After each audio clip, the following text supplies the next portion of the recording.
Whether used for grief protection or multi-TC bases, external tool cupboards or TCs for short are a must for large bases these days in Rust.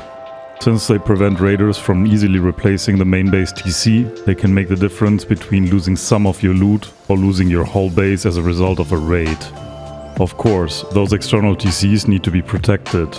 In my videos, I typically show a different external TC bunker design with each base. However, if you watched my recent video on the multi-TC version of the original Frustrator X, you have seen the design which might be the one, the design I will be using in all my future designs. Meet the Exopod. It can be started off as a simple 8-rocket TC bunker.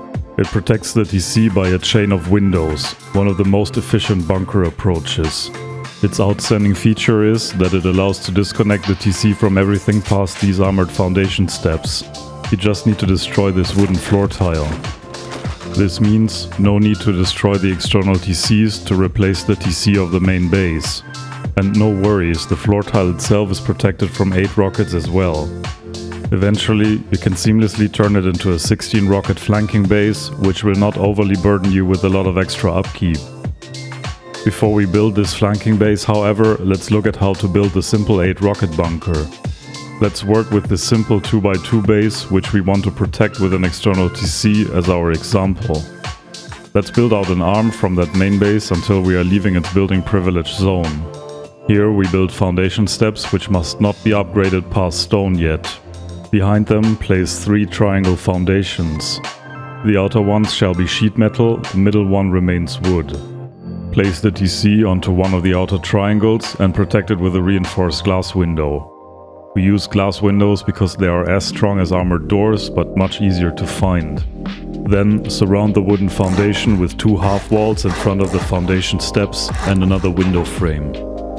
If you plan to leave the bunker this way, simply place 2 window frames onto the last triangle. They can remain stone. This way it takes 8 rockets to reach either the TC or the wooden foundation. If you plan to extend this bunker into the 16 rockets flanking base, consider placing 2 garage doors instead. They will provide better mobility in the long run. If jumping through windows is not your strength, place objects such as small boxes in front of those window frames. This way, all you need to do is to crouch to walk through those windows. To protect the wooden floor tile from splash damage, place 2 additional triangle foundations next to the foundation steps, and wall frames left and right of them. Then walk to the rear of the base, place 2 square foundations and another wall frame into their center. With this basic version completed, let's take a moment to talk about why it matters to be able to disconnect the TC. I keep receiving comments from people who struggle to replace a main base TC which got destroyed in a raid. The same way their external TCs prevent raiders from placing their own TC, it prevents the base owners from placing a new one. And even though the external TCs radiate their building privilege over the main base, they do not upkeep it. If the main TC is not replaced, the base will eventually start decaying. In traditional external TC designs, the only solution is to destroy all external TCs. This way, the external TCs no longer block the replacement of the main TC. However, this procedure is tedious and dangerous.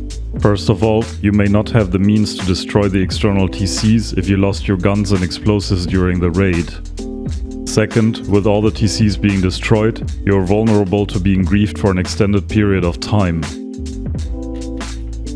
Third, if the external TC bunkers contain shotgun traps and you forget to empty them, you might even lock yourself out of your own base. This design, however, uses an exploit that I first presented in my Trinity base build. The game does not consider these foundation steps to be connected to anything unless it is a foundation. This means even though they technically are touching for the game, these 2 building parts are not connected. If this foundation is broken, the arm no longer radiates the building privilege of the external TC. We now can replace the TC of the main base. Destroying a wooden or even twig foundation is cheaper, less risky, and much easier than destroying a TC. Simply replace the foundation once you're done with replacing the main TC. One thing to keep in mind, however, is that this foundation needs to be protected as well as the TC. This is why there are 3 instead of 2 reinforced glass windows. Next, I show you how to turn this little bunker into a 16 rocket flanking base. To not showcase the build in a vacuum, let's assume you have built those external TCs as part of the multi-TC original Frustrator X.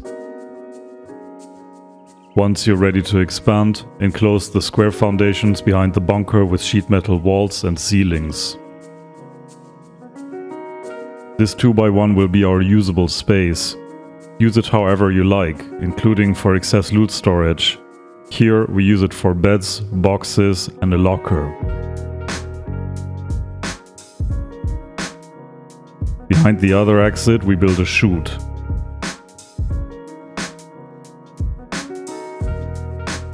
On the second floor, place a half-height triangle and protect it with a garage door. Place 2 small boxes onto the ground to make it easier to crouch through the window. Guard the chute with an undrainable trap. Next, let's increase the protection of the TC. Upgrade to armored these 3 triangle floor tiles and the wall behind the armored foundation steps. Place honeycomb onto this triangle to further protect the TC from this angle. The top floor can now become a shooting floor. Start by placing 2 single doors and a window frame onto the center triangle. Surround the rest of the perimeter with windows and close off the ceiling.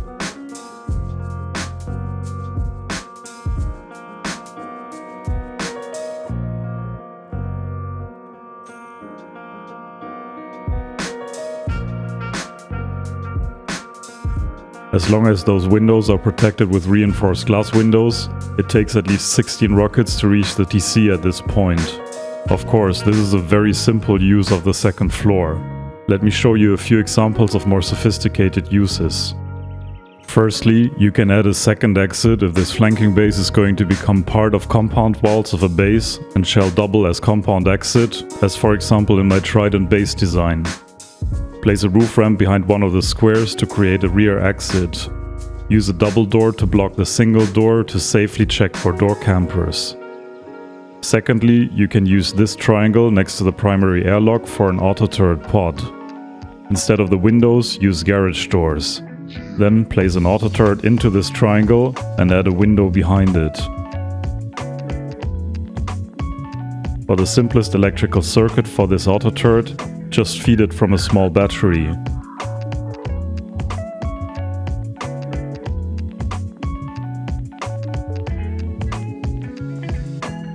On top of the base, place a solar panel to keep that battery charged. The only downside of this very simple design is that you need a wire tool to refill the ammunition of the turret. These designs are excellent to protect compounds from thieves and raiders.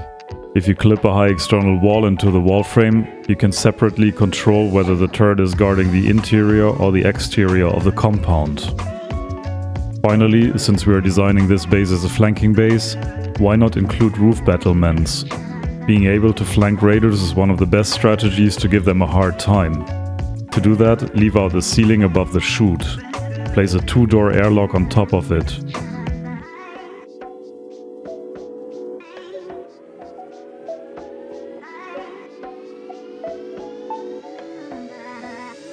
Then surround the base with roof ramps.